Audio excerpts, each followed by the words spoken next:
స్వామి డబ్బున్న వాళ్ళకి దేవుడా?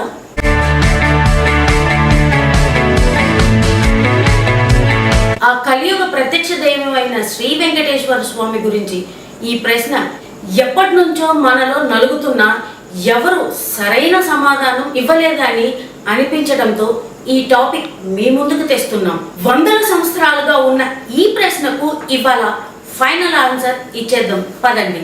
కలియుగ ప్రత్యక్ష దైవం అఖిలాండ కోటి బ్రహ్మాండ నాయకుడికి ముందుగా మా టీం పాదాభివందనం చేసుకుంటుంది. ఇందాక మనకు ఎదురైన ప్రశ్నకు సమాధానం కాదు. ఏడుకొండల శ్రీ వెంకటేశ్వర స్వామి ఖచ్చితంగా ధనవంతుల దేవుడు కాదు. ఆయన ముమ్మాటికి అందరివాడు, ఆపద మొక్కుల వాడు, అనాథ రక్షకుడు, అందరికి గోవిందుడు సమానమైన వాడు. కానీ మన స్వార్థం వల్లే ఆయన దర్శనం కష్టంగా మారుతుంది. కలియుగం మొదలైనప్పటి నుంచి కలిబారిన పడకుండా మనల్ని కంటికి రెప్పలా కాపాడుతున్న శ్రీ వెంకటేశ్వర స్వామి శిలారూపమైన ధ్రువభేరం సాక్షిగా ఆయన మన అందరినీ తన బిడ్డల్లా భావిస్తారు. కానీ మనమే రాజు పేద తేడాలు నిర్మించుకుని వెంకటేశ్వర స్వామి ధనికులకు డబ్బున్న వాళ్ళకే దీవెనలు ఇస్తున్నాడు అనే భ్రమలో ఉండిపోతున్నాం. తిరుమలకు వెళ్ళడం ప్రతి హిందువుకి చాలా పవిత్రమైన కార్యం. తెలుగు వాళ్ళకైతే వెంకటేశ్వరుడు ఇంటి పెద్ద. అలాంటి మహిమాన్విత స్వరూపానికి డబ్బు అనే అంశాన్ని ఆపాదించడం మహాపాపం. వడ్డీ కాసుల వాడు వడ్డీలను కడుతూ కుబేరుడికి అప్పు పడ్డారేమో కానీ మన బాధలను కోరికలను తీర్చడానికి మన దగ్గర నుండి ఎప్పుడైనా ఏమైనా అడిగాడా? మీ మనసును అడగండి. మనమే ఆయన దగ్గరకు చేరడానికి ఎన్ని రకాల అడ్డంకులను ఏర్పరచుకుని first class, second class, third class అని విపరీత ధోరణితో ఆ కలియుగ దైవానికే నవ్వు తెప్పిస్తున్నాం. మీ దర్జా ప్రదర్శించుకోవడానికి అక్రమార్కులు అమ్మే బ్లాక్ టికెట్స్ కొనుక్కోగలరు. కానీ ఆ దైవం మీ మీద చూపే దయను పొందడానికి ఈ ప్రపంచంలో ఉన్న ఆస్తులన్నీ పోసిన శూన్యమే మిగులుతుంది అని అర్థం చేసుకోండి. తిరుమలలో అత్యంత పటిష్టమైన వ్యవస్థగా మనం ఏర్పరచుకున్న తిరుమల తిరుపతి దేవస్థానం టిటిడి సేవలను వినియోగించుకోకుండా సన్నిధిలోకి వెళ్తున్నా కూడా అది చాలా ప్రమాదకరం. బ్లాక్ మార్కెట్స్ ను నమ్ముకోకండి. స్వామి కటాక్షం మీకు లభించదు. ఎందుకంటే ఆయన ధర్మాన్ని మాత్రమే తన దగ్గరికి తీసుకుంటారు. ఇది వందల సార్లు రుజువయ్యింది. మన కళ్ళ ముందు కూడా ఎన్నో సాక్ష్యాలు కుప్పలు తెప్పలుగా ఉన్నాయి. ఇక పైరవీల గురించి అయితే చెప్పనవసరం లేదు. మంత్రుల నుండి వాళ్ళ ఇంట్లో పనిచేసే తోటమాలి వరకు ఒకటే చెప్తారు, మాకు రోడ్స్ వేయండి, మాకు మంచినీళ్ళు వచ్చేలా చెయ్యండి, మంచిగా బ్రతకడానికి మార్గాలు చూపండి అనే వాళ్ళకంటే తిరుమల దర్శనానికి టికెట్లు ఇప్పించమని వచ్చే వాళ్లే ఎక్కువగా ఉండటం శోచనీయం అంటారు వాళ్ళు. అందరూ విఐపీలు అయిపోతే ఎలా చెప్పండి? ఏడుకొండల వాడు రికమెండేషన్స్ చూసి మనల్ని కటాక్షించరు అని అర్థం చేసుకోరా నరుడా.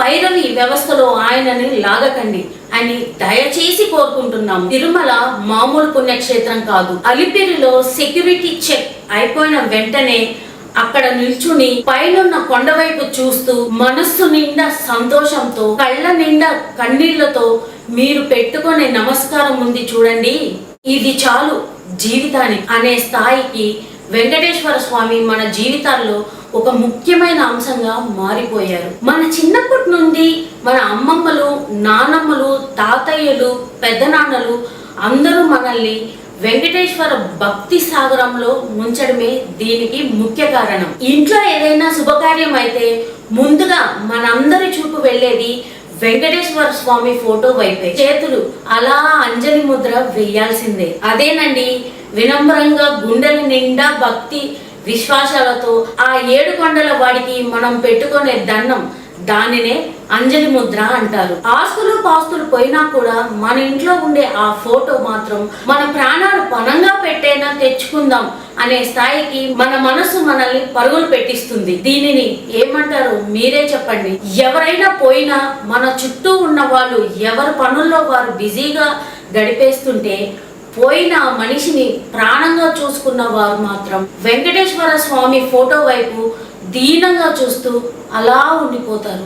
ఎవరికి ఏమి చెప్పుకోలేని వాళ్ళు అలా వెంకటేశ్వరునితో మౌనంగా తమ బాధలను చెప్పుకోవడం చూసిన వాళ్ళమే మనమంతా.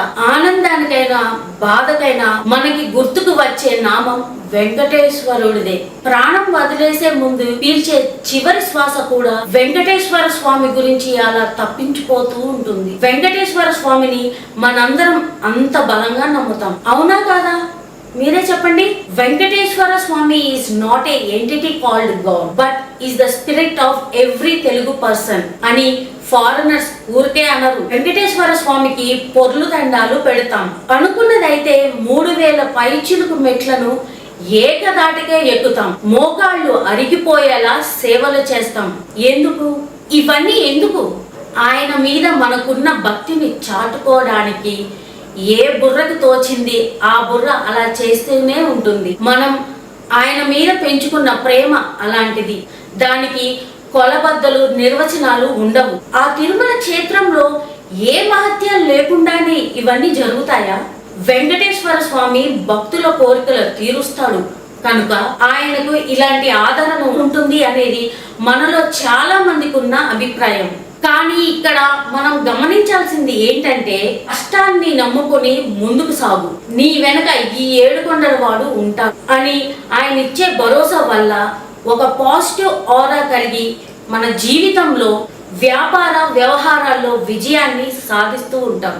నిన్ను నువ్వు మోసం చేసుకుంటావేమో కానీ వెంకటేశ్వరుడు మాత్రం నిన్ను ఎప్పుడు మోసం చేయడు అని ప్రగాఢంగా నమ్మే వాళ్ళు మనలో ఎంతో మంది ఉంటారు, కాదంటారా?